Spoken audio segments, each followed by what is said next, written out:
All right, there's a 3-letter acronym that you need to know because it's like going all crazy on the internet. It's called RTO. Okay, it's being used, and there's a ton of people who say that they have a new reason not to RTO, return to the office, to Google because they are so upset.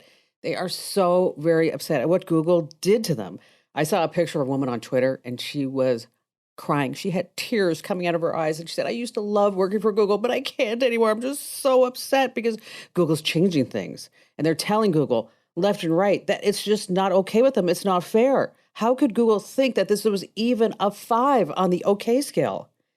Yes, it's sad for me to report that Google is changing. And when they all go back to the office, oh, it hurts me to even say this, that those fancy Japanese Toto toilets, they will be gone. That's right.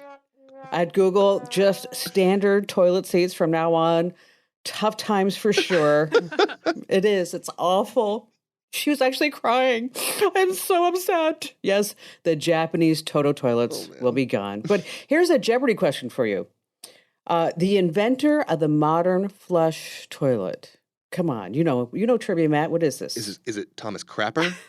No. Who is Sir John Harrington? That's right. And he's remembered for 2 reasons. Number 1 and number 2.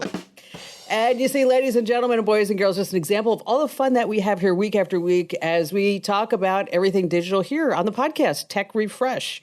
It's your weekly fun podcast, of course, about all things digital. And joining us this week, we have our amazing Allie Seligman, our content queen and our crypto gal. Allie, what's coming up from you today? I have some info on the latest Facebook Messenger hack and a crazy crypto story involving $52 million in stolen money. That's a lot of money. It is. How about our magnificent millennial Matthew Heffel?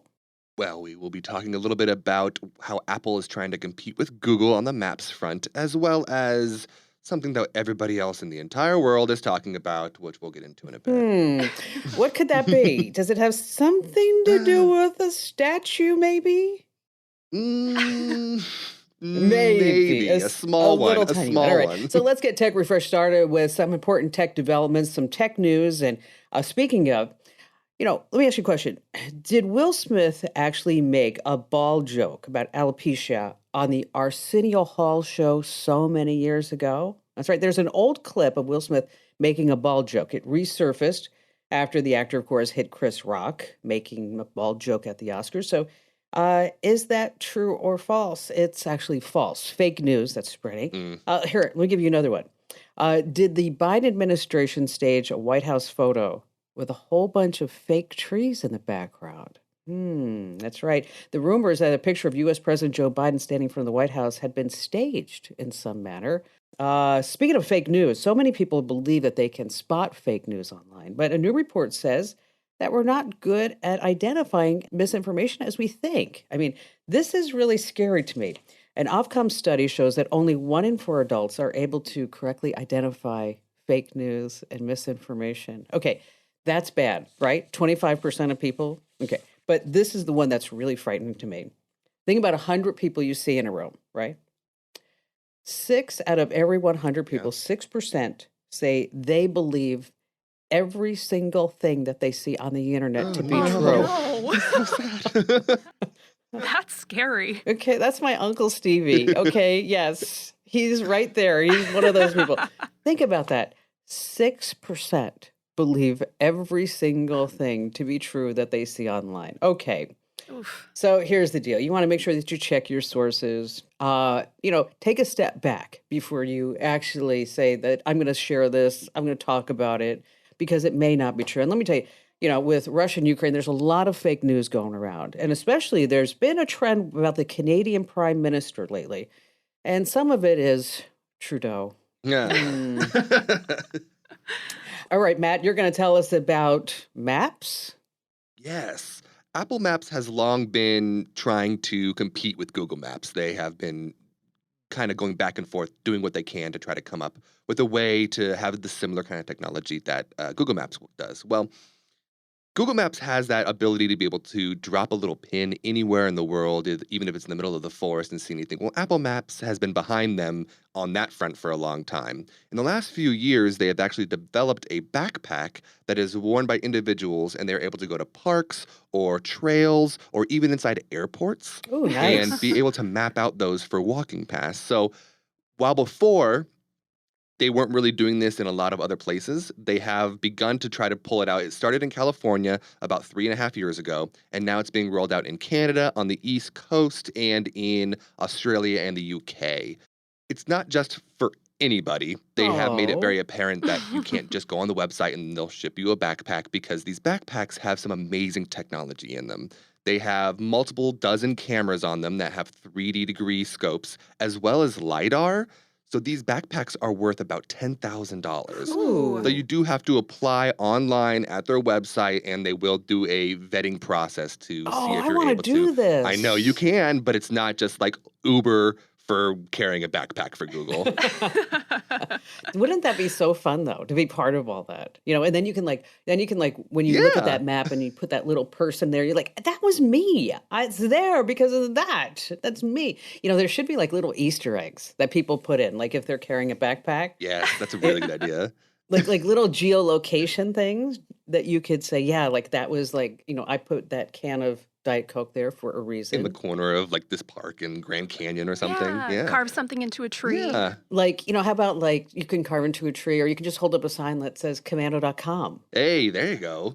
You can do that on Google Maps. They do allow you to, if you can buy your own little sphere cameras, and they allow you to upload those sphere pictures to Google Maps. And if they get verified, then they stay on Oh, Google that's Maps. cool. So Oh, we didn't can get know started that. doing that. We always get questions about people wanting to blur their house on Google Maps. And you can do that. What you do is you open Google Maps and then you go to the Street View gallery, you look up your address, and then you want to find the photo that you want to have blurred, and it has to show your face, your home, or any other identifying information. At the bottom right, there's an option that says report a problem. So then you hit submit, and of course, they're going to take their time to do it. But just one little caveat I need to tell you about is that if you ever blur your house, you can never, ever go back and say, hey, I'm really sorry. Change my Didn't mean that. mind. All right, Allie, talk to us about Facebook. Okay, despite how much we talk about how many people are leaving Facebook, it still has 2.9 billion active users. And Kim, it seems like we are getting more calls, more emails. I'm certainly seeing more stories of people getting their Facebook I accounts know. hacked. And it's really sad. I took a call on the show last weekend. I mean, she's a realtor and they're posting up homes for sale. They're taking over her account and Yeah. she's contacted everybody. She's even written a letter.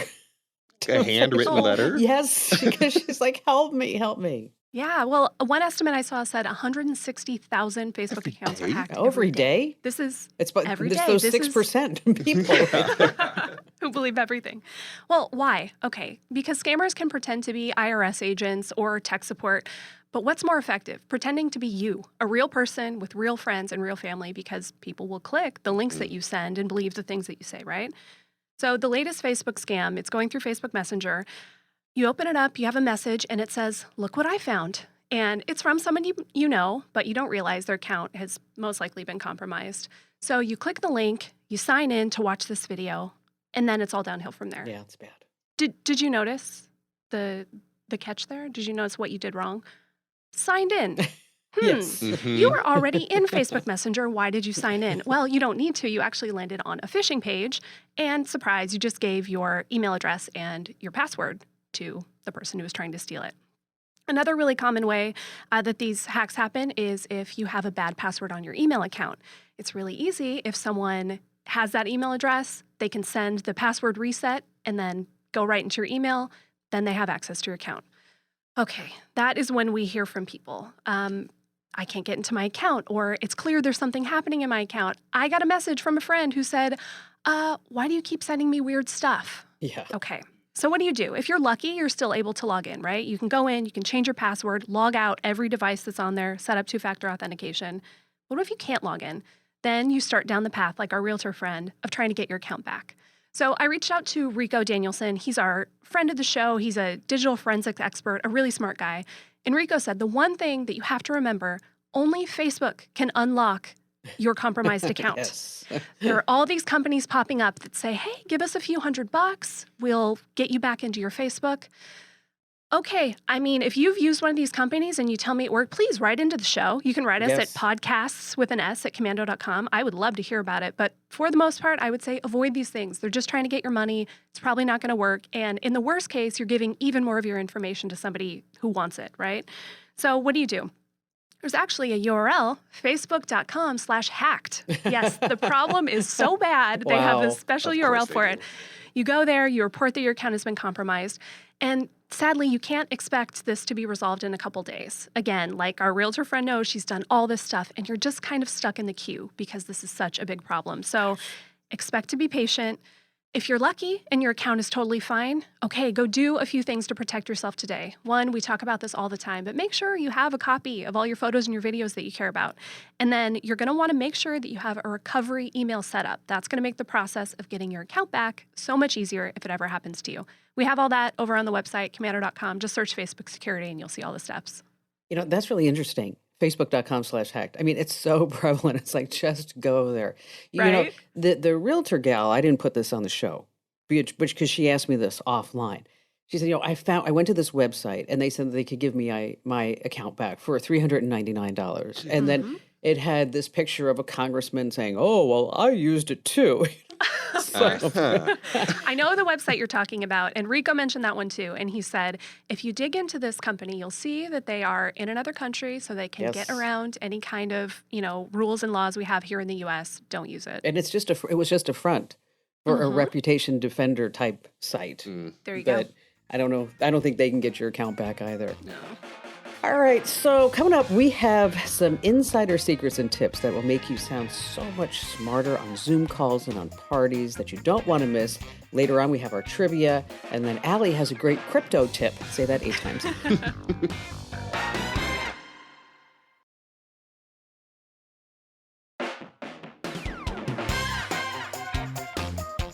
Hey, welcome back to Tech Refresh. It's your weekly fun podcast about all things digital. And just a quick reminder, hey, getthecurrent.com. That's right.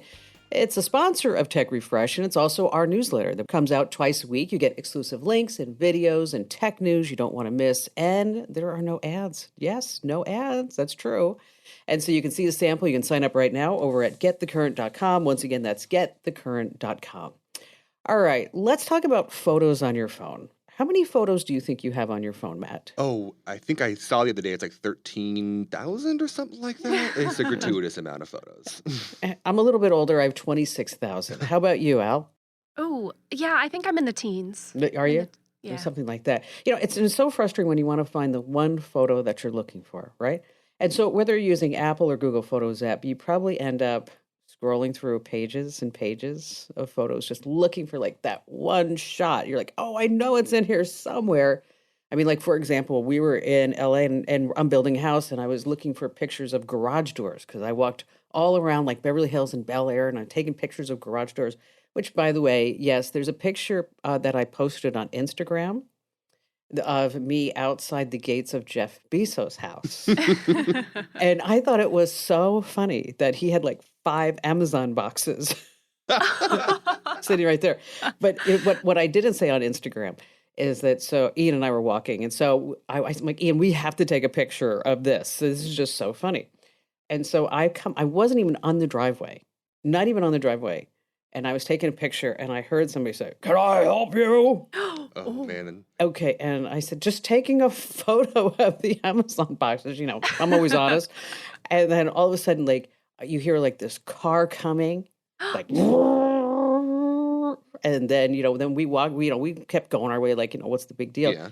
And then like 5 security guards came out, like with with like bulletproof vests. And I'm like, dude, we're just taking a picture of the Amazon boxes. Okay. Anyway, so it's a complete time waste and suck just trying to find that photo. So here's the deal. In your photo app, yes, let the angels sing. There is a search bar. That's right. And you can use it to find specific photos and videos, and you use certain keywords. Like in my case, I used gate, and all the pictures of all the gates appeared. So if you want pictures of your dog, you just type in the word dog. And it's really, really very powerful. If you want pictures of your dog in 2020, you write dog Hmm. 2020. And you can search by date, holidays like Christmas, places like Paris or Disneyland or Maui. You can search by events, maybe a Lakers game or a Dua Lipa concert, Hmm. which, by the way, if you have not heard that song with Elton John and Dua Lipa, it Mm-mm. is the best. It is. All right, Uh, Matt, let's Yeah, listen. I'm already getting El- advertised for his concert that's coming here shortly. So yes, exactly. So it's just one song, Elton John and Dua Lipa. But anyway, go back to pictures. You can search by different categories like mountains and sunsets, selfies and smiles, and beaches and boats. And of course, you can also search by a person's name too. So the Hmm. next time you want a photo, just stop scrolling and use the search bar. Which reminds me, what's the difference between a digital camera and a sock? Anyone? Anyone? Hmm. The camera takes photos and the socks take 5 toes. Oh, Ooh. Okay, Allie, you're going to help us with spam and scam, right? I am. Before we get into it, I want you to listen to this. Yes, this is Shirley Bates, calling in reference to your federal student loan. Okay, legit or not? Is that a person? Is that what? What is that phone call? I don't know. I think everything's a scam nowadays. So it's probably. Well, it's probably a little bit of AI, right? There you go. Yes. We have all heard those calls that sound like the robotic voice calling about your student loan. But then we hear the ones that actually sound like a real person. You think, oh, am I talking to somebody? No, you're not. It's actually just way better technology. That's how good robocalls are and why we're all still falling for them. I wanted to talk about how to stop some of these, what to look out for. And so I talked with Steve Carlson. He is a senior communications manager at T-Mobile, a really smart guy who told me a lot about spam. Now, just a little disclosure, T-Mobile is a sponsor of our national radio show, but not a sponsor of this podcast. I just wanted to share some gems because I think they're worth passing along. Okay, 4 things from Steve that you should know. If you see that scam likely or whatever your phone calls it when you get a phone call, just don't answer. Yes. Once you do, then, who knows what's going to happen. These people have been, for months or for years in some cases, honing these skills to fool you. And if you think, no, I'm not going to fall for it, I'm too smart. Well, Americans lost $30 billion to scam calls last year. So Ooh. you are probably not too smart because that's so many people, right? Yes. It's something like 25% of people have lost money to a phone scam. Okay, number 2, if you do answer a phone call and realize partway in, this is a scammer, hang up immediately, right away. We have probably all met that person or seen a video, the person who thinks, I'm just going to toy with them. I'm going to keep talking. I'm going to play with them. Yeah. Yes. Maybe a fun idea. Maybe you're going to entertain yourself, but you don't know if they are recording your voice. Right. And that is some powerful stuff. Imagine this. Someone makes a transaction on your credit card, get a call from the bank. Hey, was this you? Your bank knows your voice. They're using vocal recognition. And so when you say yes, they say, okay, it's a legit charge. But what if it's not you saying yes? It's just a recording of you. So hang up the phone. Don't play with scammers. It is not worth it. Number 3, use the tools that your carrier provides. That is really the best way to prevent and block some of this spam. There's not a lot you can do once the call gets through, but anything your carrier provides, use it. T-Mobile, they have the Scam Shield app. One of the features I like, if you don't even want to get those scam likely calls, they can just block them at the network level. You'll never even see it to your phone. That's fabulous. Mm-hmm. So you're not even having to deal with it. Exactly. And, the percentage-wise, it's like 99.99. It's really high. So it's the idea that you're going to miss a call that you actually want is very, very low. So I say if you're sick of those, just do it. And then number 4, I love this one. Use a burner phone number. We talk about this with email all the time. Having a burner address that you use for promotions, if you have to give your email for something random, you can do it with your phone too. You can use Google Voice if you have, for any provider. But T-Mobile, they offer a free second phone number that you can get. And you can use that for anything you want. You're funny, Matt. You're like, what? I was want You that?" use T-Mobile, I don't do you? have T-Mobile. Yeah, it's called the Digits app. So if you download that, you can get a free second number, and you can use it for whatever you want. I know what I'm doing after this. There you go. You know what? That is really smart. I mean, seriously. I mean, because let's say you want to list something for sale online. There you go. Or Matt, I mean, I know you have a girlfriend now, but when you were dating, Mhm. you didn't want to give somebody out your real number. I mean, there's a lot of uses for For sure. that. And so it's called the Digits app. The Digits app, yes. So if you have T-Mobile, download Scam Shield and the Digits app, and you will Cool. be good to go. Sweet. All right, Matt. Talk to us about screening calls. I am going to piggyback off of what Allie was just talking about. My girlfriend uses this tool all the time, and I know you have a Google Pixel, and she uses one as well. So the Google Pixel has a built-in call screening function that I just find amazing. So when she gets a call from a number that she doesn't know, you can press the button that says screen call, right? And that will then transcribe to whoever is on the other side, whether that be a robot or a real person. It'll say, oh, this person is using the Google call screening feature. If this is an important, please press this button, and then it will give them options for what those things are. And you can sit there live and be reading what these people are saying into the phone, Nice. and then you can decide how to organize them. So for example, you can say, oh, this is an important person, or you can have the voice respond with, I will call you back shortly. So the voice can not just take in calls, but it can also respond for how you want to respond. Now, this is only a feature on the Google Pixel right now. It's a Google Voice feature. And if you download the Google Voice feature for an iPhone, it doesn't work the same way. But there are some other apps for the iPhone that allow you to do a very similar thing. There is one called True Screener that works very similarly to this. It has the same kind of features, and you can download that for the iPhone. That's the most rated one. That's the one that if you want to try this out for an iPhone, you should probably check out. Is it free or do we have to pay It for is. that? So the True Screener app for the iPhone is free as well. There's probably some in-app purchases, like if you want to if you want to bomb the telemarketer or something What like you can buy that. like voices for it. That's what the in-app purchases are. You can buy different How different funny is that? voices and accents and stuff like that. Oh, Yeah, I like I that. use that feature all the time. If Oh, it's yeah. a number I don't recognize, I just click it. And 99% of the time, I would say they hang up because it is a scam call and they can't actually interact with the menu. Mm-hmm. Yeah, it's cool. Nice. The other day I got a phone call from a telemarketer. The guy was actually trying to sell me frankincense. And I didn't want, I said, listen, I don't want to buy any. And I was about ready to hang up when he said, but wait, there's myrrh. I knew where that was going. I caught it. Oh, you knew it. You knew it. All right. So now we like to play a little fun game with some computer trivia. Like, here's a question. To celebrate its 30th birthday in 2010, Google placed a playable version of what arcade game on its homepage? 2010. Oregon Trail. Pac-Man? Ellie, you got it. Oh, Matt, you're like our trivia guy, and you didn't I get that. know. I remember there was a time when they had Oregon Trail on their homepage, and I remember playing it. So that's what immediately popped in my head. Okay, all right, here's another one. What is the only state that can be typed on one row of keys on a QWERTY keyboard? Anyone? Alaska? Matt? It is Alaska. It is Alaska. I had to think about it. I'm doing the I'm usually so in my bad head. news. What a special day for me. You know what? You ought to go play the lotto. There you Just go. saying. Yeah. Today's your day, Allie. All right. And it is your day. It's your time to play a little trivia with us. Yes, indeed. Okay, most tech innovations these days feel like small improvements, right? Maybe the screen's a little bigger, you get more storage, it's a little bit lighter. But if we look back further, we've come a long way. Tech used to be heavy. Really, really heavy. The first laptop, the Osborne 1, it was released in 1981. It had no battery, by the way, and a 5-inch screen. It weighed 23 pounds. Can you imagine? You know, and that's and I'm sitting here complaining like, oh gosh, my MacBook is like almost 5 pounds. Exactly. Yeah. Oh man, I still remember carrying around my college laptop and just the backaches from that thing on your shoulder. Yes. Okay, storage was really heavy too. Now, I checked Amazon this morning and you can get a 1 gigabyte flash drive for about $6 and it weighs 0.52 ounces. Yeah, we all know what a thumb drive feels like. Yeah. But how heavy was the first hard drive to break the 1 gig storage barrier?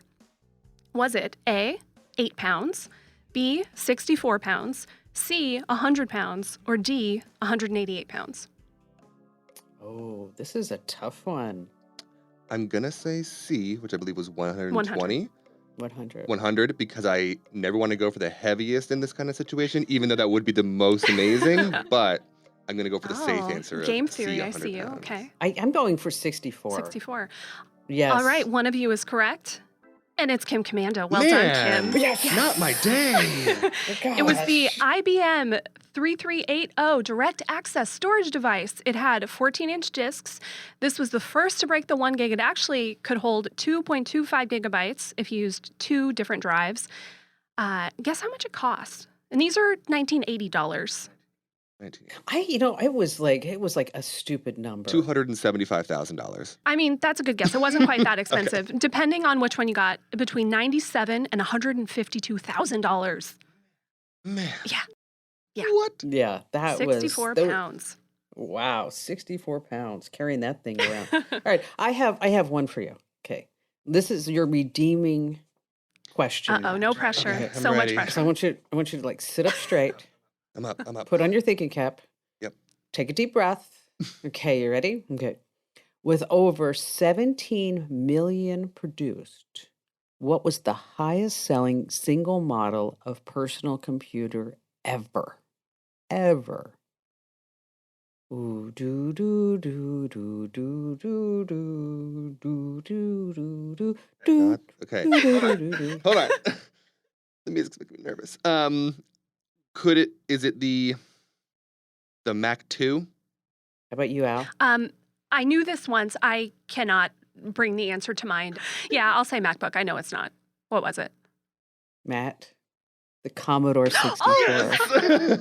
But you said the Mac first. I know, and then I thought about it because I couldn't think of the word Commodore, and I was like, what is it? And I was like, just go with the one you know. You're doing the Jeopardy song. Half points? Can we give him half points for that? Yeah, we're going to give you Okay. half a point. Yes. That's Yeah, all. he needs it. There. I needed it. And speaking of Matt's going to be right back telling us what the heck the internet's talking about. We have some crypto news with Allie. And then later on in this podcast, our favorite tech projects you don't want to miss here with Tech Refresh.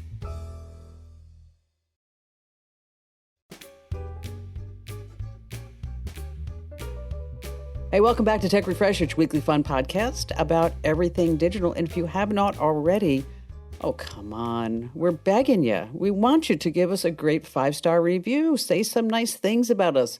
Wherever you get your podcast, you can leave a review. We actually had somebody email us saying, I'd love to give you a review, but I don't know how. Oh, click the 3 dots. That's right, the 3 dots, the more button. You'll be able to figure it out, I assure you.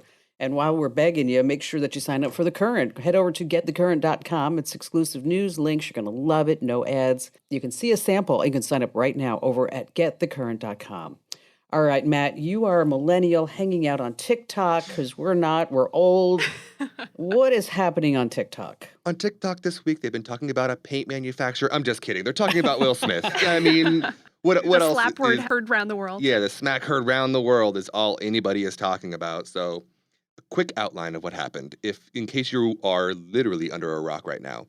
At the Oscars this past Sunday, Chris Rock made a joke about Will Smith's wife, and Will Smith then got up out of his seat, walked on stage, and smacked Chris Rock across the face. Now, it was debated whether or not it was a PR stunt or whatever, and it is not. It is assuredly legit. Well, the internet's reaction immediately was one of the craziest things I've ever seen on the internet. Not only within seconds of it happening was TikTok only about this, Twitter was only about this, and then immediately the clip went up on YouTube, and within the first 24 hours, it became the most viewed YouTube clip that's not music or a trailer of all time. Whoa. So it got 60 million views in 24 jeez. hours, and I checked this morning, it's at 80 million Whoa. views. Oh my gosh. Wow. Well, you actually had to see the whole Right. video. I mean, because, it was edited out. And then once you see the whole video, and then Will Smith throws the Right. F-bomb, and you can see he is visibly angry at, what happened. Then it's like, okay, guy has some Yeah, issues. clearly. Mm. Well, know? and the internet thought, well, we'll do what the internet does best. And they immediately started making memes and funny TikToks about him. So one of my favorite ones is if you've ever seen the new Aladdin, where Will Smith plays the genie, right? So there's the song Never Had a Friend Like Me, and they dubbed it into him saying that. So it's instead of you never had a friend like me, it's keep my wife's name out your mouth. And it's so crazy because, nobody cared about the No. Oscars. Mm. I mean, a couple of years ago, 50 million people, 53, 55, 60 million people would watch the Oscars on that Sunday night. Okay. I mean, I remember many years ago when we had an Oscar Yeah. party at our house. I mean, like we all dressed up. As a matter of fact, my mother dressed up as Elizabeth Taylor. Aw. And she looked like Elizabeth Taylor. And there was a big executive, and I'll tell you who it was. There was a big exec at the house at the party, and he went over to my mother and he started talking to her, and my mother said to her, "My face is up here." Oh and,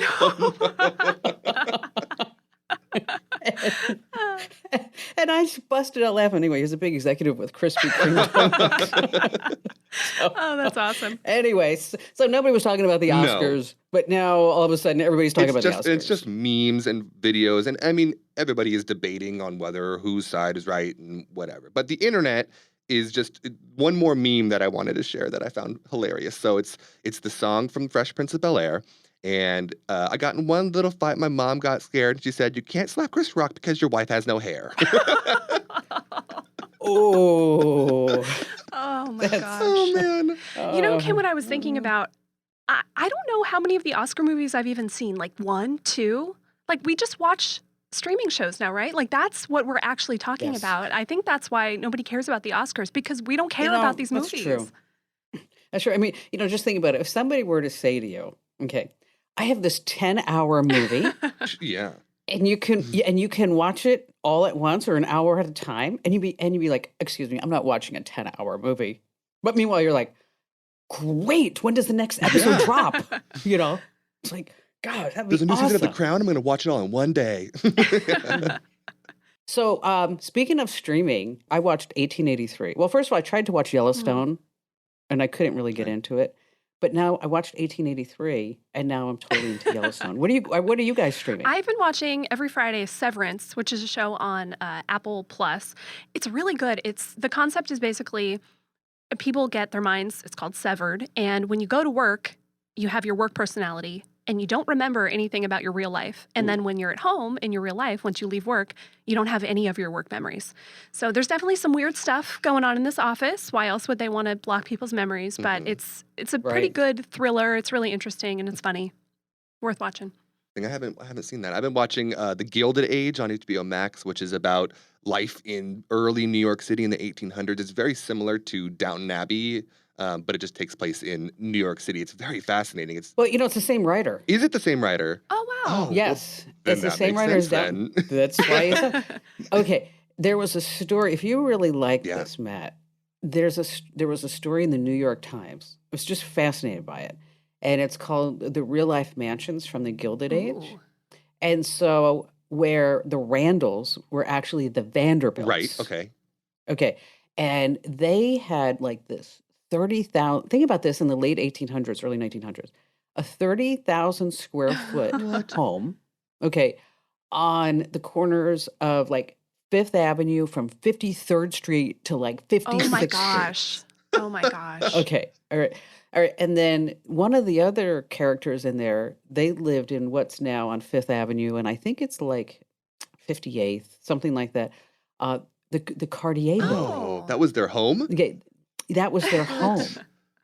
And so anyway, so you should read that Wall Street Journal because it I will. really kind of brings it back to like, oh yeah, this was like real stuff. Yeah, yeah. And they actually talked about how Central Park was, actually people lived inside Central Park, Right. inside communities. It's really fascinating stuff.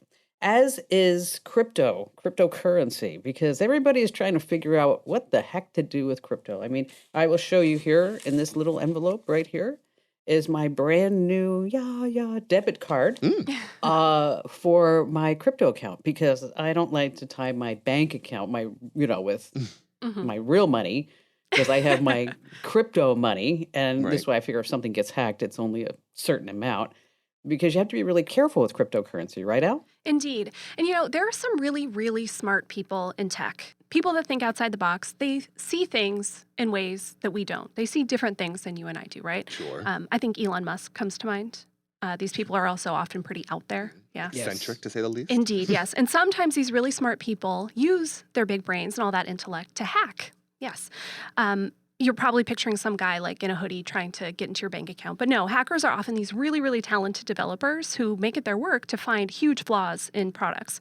Like, there's a guy who hacks something called the Poly Network. That's a crypto platform. Basically, use it to switch back and forth between different cryptocurrencies. Well, he stole more than $600 million in assets. And then he said, you can have it back. Just pay me a bounty. And they actually offered him a job as their chief security advisor. Well, you know what? That makes Yeah. sense. Absolutely.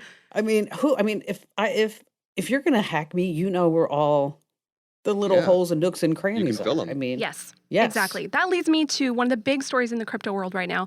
I'm not going to talk about a hack that just happened, another $600 million hack.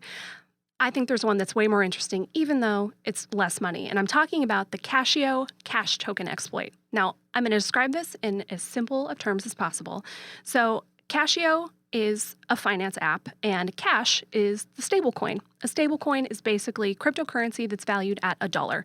This isn't one that you buy and hope it goes up and up and up. It stays at that dollar mark. Got it. Well, a hacker figured out he could create as many of these cash tokens as he wanted because he found an exploit. And so he made, 2 billion of them. And then Oh, wait. I'm sorry. Yeah. You just kind of said, like, I think you said 2 I billion? did. And he used these 2 billion fake tokens to steal $52 million in real cryptocurrency. Oh, man. So the really Okay. wild stuff is what happened next. So when he did this hack, he encoded a message in the transaction. He said, I'm going to donate a bunch of this money to charity. And if you had less than $100,000 in this platform, I'm going to give it back to you. And that night, he really did. He started giving people back their money, but not everybody that met his criteria. Not everybody got their money back. Then all the headlines started, this crypto Robin Hood, he's stealing from the rich, he's giving to the poor.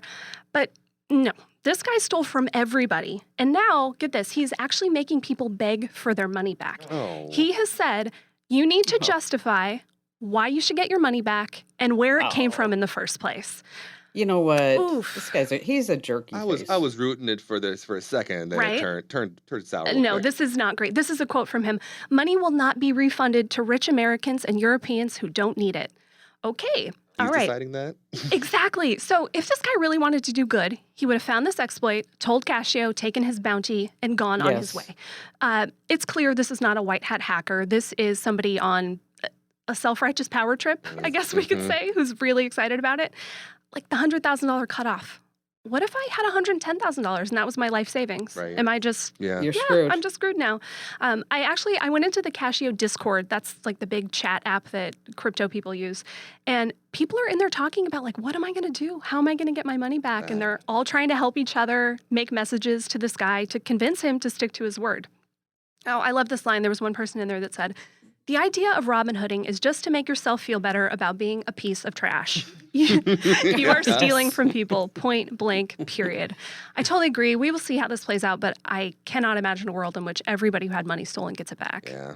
Man, it's a bummer. Oh God, you know what? It's you know what? Because we talk about it. It's like the Wild West, right? I mean, there's no central bank. There's no real controls, and I mean, I call you the crypto gal, Allie, because you are involved on cryptocurrency on many, many different levels. Is this something that you ever thought about putting money into? Actually, we had a little bit of money in Casio and took it out a few weeks ago. Like so before it happened? Yes, we did have money Oh. in Casio, but then we took it out. So yeah, we could have gotten all our money stolen, and luckily we didn't, and we were lucky. But yeah, it Wow. happens. Now, why did you take it out? A better opportunity somewhere else to make more money with it. Yeah. Well, we always want that, but you have to be uber careful, right? Yeah. With anything. So never put any money into crypto that you wouldn't That would make or break you. be. Yes. Yes. I mean, like, that if you lose it, it's not going to be the end of the Exactly. day, right? I mean, you only want to gamble what you might lose, basically, is the bottom line with cryptocurrency. And if you are just getting into cryptocurrency, this is a natural segue for me to tell you about our book. That's right, Cryptocurrency 101. You can find on Amazon. It's $9.95. It'll be the best $10 that you've ever spent, I assure you. So if you're just getting into cryptocurrency, you don't know what a stable coin is, what a fiat, a hot, cold wallet, you name it, head over to Amazon and then get our book. Cryptocurrency 101. All right, stay right where you are because this is going to be really fun because we were talking about this, I don't know, on a Zoom call the other day about all these different tech projects we have going on. And so we're going to talk about how we are using tech, some ways that you might want to use tech too, some downfalls. And so you don't want to miss that. And also, I forgot to tell you, at the end, I have a joke. That's right, the best joke ever to make you laugh. So you want to stay right where you are.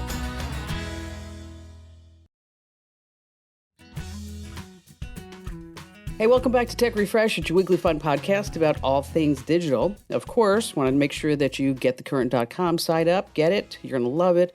Head over to getthecurrent.com. All right, let's talk about our tech projects because I'm a late bloomer sometimes. And I have to admit that I tried a robotic vacuum probably about 8 or 9 years ago. And it was pretty lame. Okay. But recently I've become a little obsessed with robotic vacuums. I gave one to Ian, who actually called me the other day and said, "Mom, that's the best thing ever." Oh, man. Okay. I was like, okay, but it's March. I gave you that for Christmas. Just saying, a little late opening up the presents.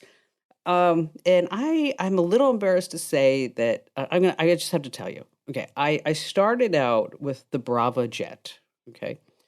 And it's a Roomba that goes out and it dusts the floor and it picks up dog hair, kinda. But the reason why I got it is because it actually mops the floor. Ooh. All right. So it goes in and you fill up this little tank and it goes out and it goes back and forth and mops everything. And you can name the rooms and things. And then I thought, you know what, that's really great, but I really want something better. Okay. So I figure out like the best robotic vacuum. I looked at Samsung's and Effie and all these other brands that Mm. are out there. And I decided that if I'm going to buy one, I'm just going to buy one. Okay. So I bought the Roomba 9 Plus. Sounds expensive. Okay. Yeah. Yeah. It's about $900. Oh, my Whoa. goodness. Okay, wait. And this is what I'm telling you. The Bravo Jet is $400. Oh, you Okay, have so I've got- $1,300 worth of vacuum. Worth of robot in your house. Yes. I also have a Dyson, Right. but I'm like totally OCD on the vacuums. Okay. But here's how it works now. It's just amazing to me. So I have an Amazon Echo in the kitchen. So I can say, "Alexa, tell the Roomba to vacuum the kitchen." And she says, "Convene, I will tell the Roomba to vacuum the kitchen. Would you like the Brava Jet to mop afterwards?" Amazing. We're And in I'm the like- future. I'm like, "Yes, I would," as a matter of fact. So now between the two of them, I've got I have the cleanest floors in all of Santa Barbara. I assure you. So it was way worth it to add in the real good vacuum and not just the mop? Okay. Yes, because let me tell you the other thing too. The Brava Jet is that you have to take off these pads and then you've got to put them in the washer. Right. And then I have a golden retriever. You know what that means. And it's my fault because I thought when I got Abby, for some reason, I thought she would be like 40 pounds Oh. tops. Okay. Didn't read that far down on the page. Too long, didn't read. Okay. 85 pounds, hair everywhere. So anyway, with this, it's the 8 Plus and also the 9 Plus has this, is that when the little guy goes back into his little house charging station, you hear it go like, okay. And that's what it sounds like. That was perfect. Is that all the dirt inside the robotic vacuum goes into a bag. Whoa. That's nice. That's really nice. Convenient. And then you just have to throw away the little bag. And then I read online people saying well, the bags are so expensive. They're like, I don't know, $5 for 20 or something like that. But if but there's a way that you can empty it all out because I did that too. I'm like, okay, I'm not going to buy a new bag. I just bought a $950 vacuum.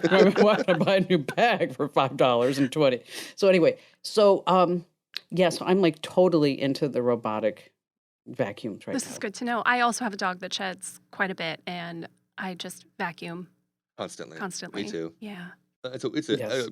weekly, if not bi-weekly thing. Also, we live in Arizona, right? And so Right. it's dust and dirt and Sure. ugh, yeah. Yeah, I'm not sure if this was money well spent. I'm It's just a lot telling of you money. right now. Yeah. This is it's a little ridiculous on the scale of life. And I'm hoping that maybe, I keep going to Kip. Why can't we get iRobot as a sponsor? Then we could all get one. Yeah. Yeah, that'd be great. All right, Matt. So tell us about your new tech advancements. I really like gardening. This weekend, I have a raised potting bed on my patio, and I like to plant. And I was like, it's going to be spring. I want to get something in the ground before it gets too hot. And I went to Lowe's, and I was trying to figure out what plants I wanted to get that would live better in the summer or that weren't diseased in the Lowe's big area.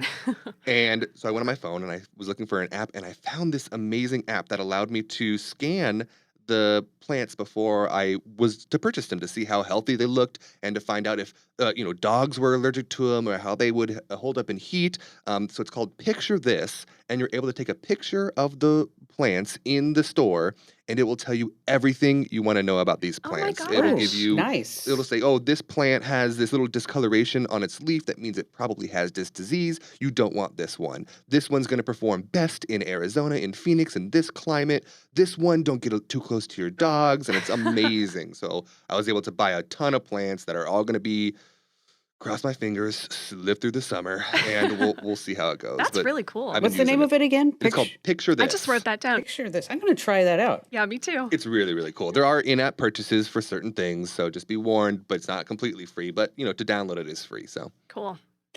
All right, Allie, tell us what you are doing in your tech life. I feel like on Tech Refresh, I always talk about my bad habits, but, it's real. It is what it is. One of my worst habits, I think, is that I will write notes on any scrap of paper I can find, spare pieces of mail, old scripts, whatever it is. And I have notes jotted down on like everything. And sometimes I get very frustrated with myself because one, I have paper everywhere and it's a mess. And then also I can't remember what, bill I wrote something on, and then I have to go find it and search for these things. It is such a pain. So I decided finally, okay, I'm going to have a digital organization tool. I'm going to stick with it this time. I'm going to do it. Okay, I've been using Notion. I really like it because it's really customizable. It's similar to, you probably heard of ones like Evernote. It's similar to that, but it's a lot more customizable. You can do a ton with it. Now, I'm not going to go deep in Notion and why I really love that. My point here is if you are trying to build a new habit and use a new tool, go the extra mile and set yourself up for success. So the first week I was using this, I was just using it in my browser, signed in. And then I realized, okay, every time I close my browser, it's basically just gone, right? I'm not going to get notifications. I'm not going to see if I missed something. I'm not going to realize if I have a task overdue. And then also, let's not forget, miss 292 tabs open in our I browser know. at every given Exactly. moment. And so sometimes I just lose it and I close all the tabs, including my organization tool, which is stupid. So I finally got it together and I downloaded the app for Notion and I put it on my desktop computer, my laptop, my iPad, and my phone. Smart. And wouldn't you know it, I use this thing so much more now because it's always there. So I get notifications. I don't have to worry about getting signed out. And I can access all my stuff no matter what device I'm on. That's super Oh, cool. you know what? I'm so proud our baby's I growing know. up. Efficient. I'm proud of myself too. I'll follow up. Notion's a really cool tool. And once I figure out all the tips and tricks, I'll write something up for Komando.com because it really is awesome. Well, all great tips that we've passed along. I think this has been a stellar tech refresh. so. Agreed. I think it's really good. Okay, so now before we leave, a great joke. You guys Yes. ready? Okay. A man was demonstrating a new type of drone to the military, and he was the project tech, and he was showing them how you could give it coordinates and an image of an objective, and then off it would go. Okay. And then there were a lot of options that existed for the target. It could identify it, it could pick it up, it could bring back small packages. This is a great drone. It could also go out to soldiers in the field. For some reason, his boss named the drone Riri. And they gave him multiple tests, go north and east and south. And it was just perfect each and every time. And finally, someone requested a Western target, but the drone just sat there. And the tech explained, well, this is a prototype and maybe it just malfunctions. And if you give me more time, I can reprogram it. And then a general looked at him and said, "Sir, young man, you mean to tell me?" And the project leader, the tech said, "Yes, until this drone is repaired, there is no West for the Riri." Oh, That's okay. pretty You know, good. they're That's pretty okay. good. All right. Okay. Just a reminder, make sure that you subscribe, follow the podcast, and give us a great 5-star rating. And just a quick reminder, if you ever want to give us a comment or have a question for us or just want to tell us how great we are, of course, you can send us an email over to podcasts@komando.com. Once again, that's podcasts@komando.com. And just a quick reminder, if you want to get the Kim Komando Show as a podcast, the place to get that commercial-free all 3 hours as a podcast or as a webcast, head over to getkim.com. Once again, that's getkim.com. Allie and Matt, thanks for being here, and we'll see you again next week.